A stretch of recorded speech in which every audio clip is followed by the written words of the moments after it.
Karthi Revathi serial சூப்பரான promo வந்திருக்கு. நம்ம அதை பற்றி தான் இந்த வீடியோக்குள்ளே நம்ம பார்க்க போகிறோம். நம்ம வீடியோக்குள்ளே போகிறதுக்கு முன்னாடி நம்ம சேனலுக்கு யாரெல்லாம் சப்ஸ்கிரைப் பண்ணலாம் அவங்களாம் சப்ஸ்கிரைப் பண்ணிக்கிடுங்க. பக்கத்தில் உள்ள பெல் பட்டனை கிளிக் பண்ணிடுங்க. வாங்க வீடியோக்குள்ளே போகலாம்.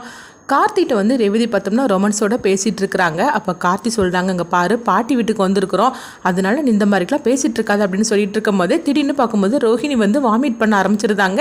அப்போ என்னாச்சுன்னு சொல்லிட்டு கேட்டுட்டு இருக்கும்போதே ரோஹிணி அப்படியே தூங்கின மாதிரி கீழே விழவும் உடனே மயில் வாகனம் தாங்கி பிடிச்சிருந்தாங்க. அப்போ பாட்டி கேட்டுட்டு இருக்கிறாங்க, என்னாச்சு இவளுக்கு அப்படின்னு சொல்லிட்டு இருக்கும் போதே சரி நான் வைத்தியராமாவை பக்கத்தில் இருக்கிறாங்க பேர் அழைச்சிட்டு வரேன்னு சொல்லிட்டு அவங்க கூப்பிடுறதுக்காக போகிறாங்க. அப்போ மயில் வாகனம் ரொம்பவே பதட்டமாக இருக்கிறாங்க. ஐயோ இப்போ அவங்க செக் பண்ணி பார்த்தாக்கி ரோஹிணி கர்ப்பமாக இருக்கிற விஷயம் தெரிஞ்சிரும் அப்படின்னு சொல்லிட்டு இருக்கும் போதே அடுத்து பார்த்தோம்னா அந்த வைத்தியக்கார அம்மா அவங்க ரோஹிணி செக் பண்ணி பார்க்குறாங்க. உங்கள் பேத்தி உண்டா இருக்கிறா அப்படிங்கிறாங்க. இது கேட்டதுமே பாட்டி சந்தோஷப்படுறாங்க. அப்போ ராஜராஜன் கேட்டுட்டு இருக்கிறாங்க, என்ன சொல்லிட்டு இருக்கிறீங்க அப்படின்னு கேட்கும்போது உடனே ரேவதி சொல்கிறாங்க, ஆமாம் அக்கா கர்ப்பமாக இருக்கிறது எங்களுக்குலாம் தெரியும் அப்படிங்கிறாங்க. இது என்ன சொல்லிட்டு இருக்கிற, அவளுக்கு கர்ப்பமாக இருக்கிறது தெரியுமா, அவளுக்கு 3 மாதம் ஆகுது அப்படின்னு சொல்லவும் உடனே பாட்டி சொல்கிறாங்க, என்னம்மா 3 மாதம் ஆகுதுன்னு சொல்கிறீங்க, அப்போ இந்த விஷயம் வெளியே சொல்லவே இல்லைன்னு கேட்கும்போது உடனே ரேவதி அந்த ஜாதகத்தை பற்றி எல்லா விஷயத்தையும் சொல்கிறாங்க. இது கேட்டதுமே பாட்டி அதிர்ச்சி அடைகிறாங்க. என்னம்மா இப்படிலாம் அவன் நினச்சிட்டு இருக்காளா, என்னத்தை சொல்கிறதுக்கு, 3 மாதத்துல உனக்கு மருந்து கொடுக்கணுமே, அப்போ அந்த மருந்து கூட உங்கள் அம்மா உனக்கு கொடுத்துருக்க மாட்டாளா அப்படிங்கும்போது அப்போ ரோஹிணி சொல்கிறாங்க, ஆமாம் பாட்டி அம்மாவுக்கு தான் விஷயம் தெரியாதுல்ல, அப்படி தெரிஞ்சாக்கி இந்த குழந்தையே அம்மா வேண்டான்னு சொல்லிடுவாங்க, அதனால தான் நான் சொல்லாமல் வச்சிருக்கிறேன், ஆனால் அம்மா கையால் மருந்து குடிக்கணும்னு சொல்லி எனக்கு ஆசையாக இருக்குது அப்படின்னு சொல்லவும் உடனே கார்த்தி சொல்கிறாங்க, கவலைப்படாதீங்க கண்டிப்பாக அத்தை கையால் நீங்கள் மருந்து குடிப்பீங்க அப்படிங்கவும் உடனே மயில் வாகனம் கேட்டுட்டு இருக்கிறாங்க. என்ன கார்த்தி நீ சொல்கிறதெல்லாம் உண்மையான கேட்கும்போது அப்போ பாட்டி சொல்கிறாங்க, கார்த்தி தான் சொல்லிட்டாம்ல, அவன் சொல்லிட்டாக்கி கண்டிப்பாக அதை செஞ்சு காட்டுவோம் அப்படின்னு சொல்லிட்டு இருக்கிறாங்க.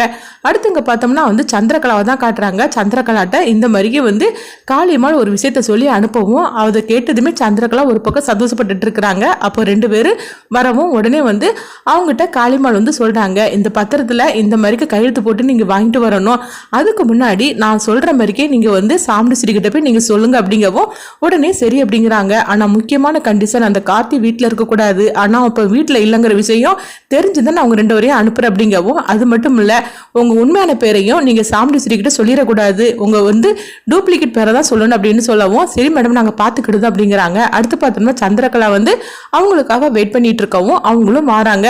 உடனே சாமுண்டி ஸ்ரீகிட்ட அவங்க சொல்கிறாங்க, இந்த மாதிரிக்கு பெண்களுக்காக நாங்கள் ஒரு தொழிற்சாலையை ஏற்படுத்தணும்னு சொல்லிக்கிட்டு நாங்கள் ஒவ்வொரு ஊருக்கும் இந்த மாதிரிக்கு நாங்கள் ஏற்பாடு பண்ணிட்டு இருக்கிறோம், அப்போ அதுக்கு எங்களுக்கு இடம் தேவைப்படுது, அதுக்காக தான் நாங்கள் உங்களை பார்க்க வந்திருக்கிறோம் அப்படின்னு சொல்லவும் இந்த ஊரில் உங்களை பற்றி ரொம்பவே பெருமையாக சொல்லியிருக்கிறாங்க அப்படின்னு சொல்லவும் உடனே சாமுண்டி ஸ்ரீ சொல்கிறாங்க, நீங்கள் எந்த மாதிரிக்கெல்லாம் பெண்களுக்கு வேலை வாய்ப்பு கொடுக்க போகிறீங்க அப்படிங்கும்போது உடனே அவங்களும் அதை பற்றிலாம் சொல்கிறாங்க, தாராளமாக நான் இடம் கொடுக்குறேன், எனக்கு இது ரொம்ப பிடிக்கும், அது மட்டும் இல்லாமல் பெண்கள் முன்னேறணும், அதுக்காக நான் என்னுடைய இடத்த நான் கொடுக்க தயாராக இருக்கிறேன் அப்படிங்கும்போது உடனே சந்திரகலாட்ட கேட்டுட்டு இருக்கிறாங்க, இங்கே பாரு நம்ம எந்த இடத்த கொடுக்கலான்னு சொல்லிக்கிட்டு முடிவு பண்ணி சொல்லு, அதுக்குள்ள டாக்குமெண்ட்டை அதாவது ஜெராக்ஸ் எடுத்துட்டு வா அப்படின்னு சொல்லவும் உடனே சந்திரகலாவும் ஒரு இடத்த பற்றி சொல்கிறாங்க. அதுக்குள்ள ஜெராக்ஸ் எடுத்துக்கொண்டு கொடுக்கவும் உங்களுக்கு இந்த இடம் கரெக்டானு சொல்லி பார்த்துக்கிட்டு செக் பண்ணி பார்த்துட்டு வாங்க, அப்படி ஓகேன்னா நீங்கள் அதுக்குள்ள டாக்குமெண்ட் எல்லாம் அடிச்சுட்டு வாங்க, நான் கையெழுத்து போட்டு கொடுக்குறேன் அப்படின்னு சாம்பிடிச்சுட்டு சொல்லவும் உடனே அவங்க 2 பேரும் சரி அப்படின்ட்டு போகிறாங்க.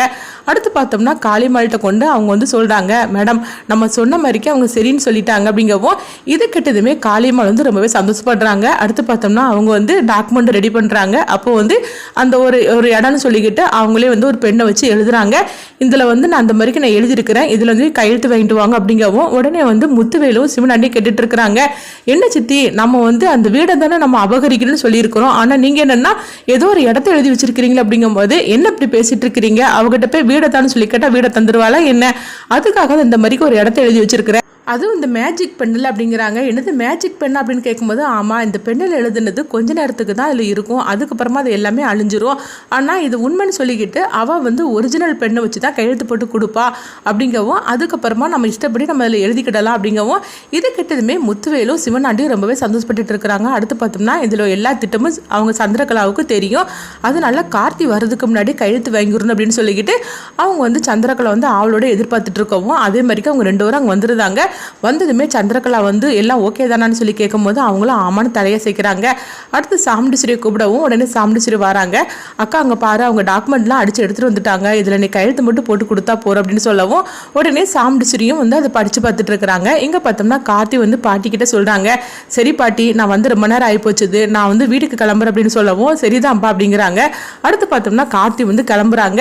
இங்கே பார்க்கும்போது சந்திரகலா வந்து வாசலே பார்த்துட்டு இருக்கிறாங்க. அப்போ சாமுண்டீஸ்வரி கேட்குறாங்க, என்ன சந்திரா வாசலே பார்த்துட்டு இருக்கிற அப்படிங்கும்போது அதெல்லாம் ஒன்றும் இல்லைக்கா அப்படிங்கிறாங்க. உடனே சந்திரகலா மனசுக்குள்ள நினைக்காங்க, அந்த கார்த்தி வந்துடக்கூடாது, அதை தான் நான் வாசலே பார்த்துட்டு இருக்கிறேன், அதுக்குள்ளேயும் அக்கா கையெழுத்து போட்டு கொடுத்துட்டான்னா ரொம்ப நல்லா இருக்கும் அப்படின்னு சொல்லி நினைக்கவும் அப்போ சாமுண்டீஸ்வரி வந்து படித்து பார்த்துட்டு இருக்கவும் அக்கா நல்ல நேரம் முடியறதுக்குள்ளேயே நீ கையெழுத்து போட்டு கொடு அப்படிங்கிறாங்க. உடனே பார்த்தோம்னா சாமுண்டீஸ்வரியை வந்து ஆமாம் நல்ல நேரம் முடியறதுக்குள்ளே நம்ம அதில் கையெழுத்து போட்டு கொடுத்துடலாம் அப்படின்னு சொல்லிட்டு எல்லாம் நீங்கள் கரெக்டாக தான் அடிச்சுட்டு வந்து எழுதிட்டு வந்திருக்கிறீங்க அப்படின்னு சொல்லிட்டு உடனே கையெழுத்து போட்டு கொடுத்துருந்தாங்க.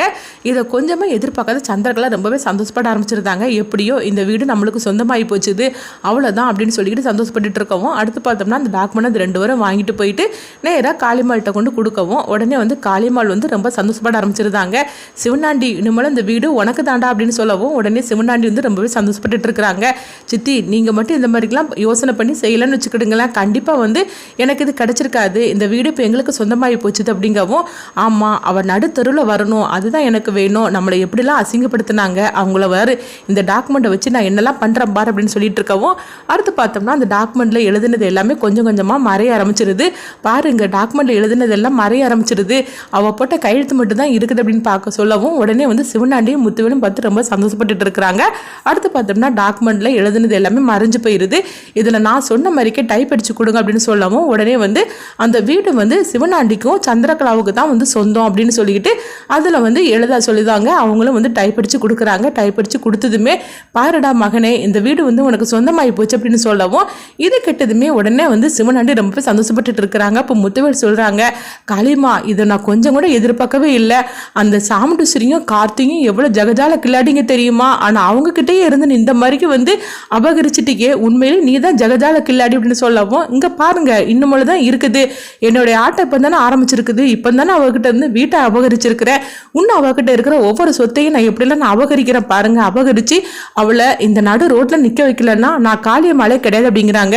அடுத்தவங்க பார்த்தோம்னா வந்து கார்த்தி வந்து வீட்டுக்கு வரவும் உடனே வந்து என்ன மாப்பிள்ள எல்லாரும் கோயிலுக்கு போயிட்டீங்களா அப்படின்னு சாமுண்டீஸ்வரி கேட்கும் போது ஆமாத்த கோயிலுக்கு போயிட்டு அப்படின்னு கார்த்தி சொல்லவும் உடனே சந்திரகலா வந்து சொல்றாங்க, எப்படியும் அந்த கிளவி வீட்டுக்கு தான் போயிருப்பீங்க, ஆனா நான் சொன்னாலும் அக்கா நம்ப போறது கிடையாது அப்படின்னு சொல்லவும் அப்ப சாமுண்டீஸ்வரி வந்து சந்திரகலாட்ட சொல்லிட்டு இருக்கிறாங்க, எப்படியோ அதாவது பெண்கள் முன்னேற்றத்துக்காக நம்ம இடத்த கொடுத்தது நம்மளுக்கு ரொம்ப சந்தோஷமா இருக்குது அப்படின்னு சொல்லிட்டு இருக்கும் போதே என்னத்தை சொல்லிட்டு இருக்கிறீங்க அப்படின்னு கார்த்தி கேட்கும் போது இல்ல மாப்பிள்ள 2 பேரும் வந்தாங்க, இந்த மாதிரிக்கு தொழிற்சாலையை ஆரம்பிக்க போறாங்களாம் பெண்களுக்குன்னு சொல்லிட்டு அவங்களுக்கு எல்லாருக்கும் வேலை வாய்ப்பெல்லாம் கொடுக்க போறாங்களாம், அவங்க தான் வந்தாங்க, அவங்க வந்து நம்ம கிட்ட இடம் கேட்டாங்க, நானும் வந்து இடத்த எழுதி கொடுத்துட்டு அப்படின்னு சொல்லவும் இது கிட்டதுமே கார்த்திக் வந்து டவுட் வர ஆரம்பிச்சிருது. என்னத்தை சொல்லிட்டு இருக்கிறீங்க, யார் உங்ககிட்ட வந்து இடம் வாங்கிட்டு போனாங்க, எந்த தொழிற்சாலை ஆரம்பிக்க போறாங்க, அந்த கம்பெனி பேர் வந்து ஏதாவது ஒன்று வச்சிருக்கீங்களா அப்படிங்கவும் ஆமா மாப்பிள்ள இருந்தாங்க அப்படின்னு சொல்லிட்டு அவங்க விசிட்டிங் கார்டு கொடுத்தாங்களா அதை வந்து கார்த்திகிட்ட கொடுக்கவும் உடனே கார்த்தியும் இந்த விசிட்டிங் கார்டை பார்க்குறாங்க. பார்த்ததுமே இந்த மாதிரிக்கு ஒரு கம்பெனி இருக்குதா அப்படின்னு சொல்லிக்கிட்டு அவங்க வந்து பார்த்தோம்னா அவங்க செக் பண்ண ஆரம்பிக்கிறாங்க. எங்கே பார்த்தோம்னா சந்திரகலாவை தான் காட்டுறாங்க.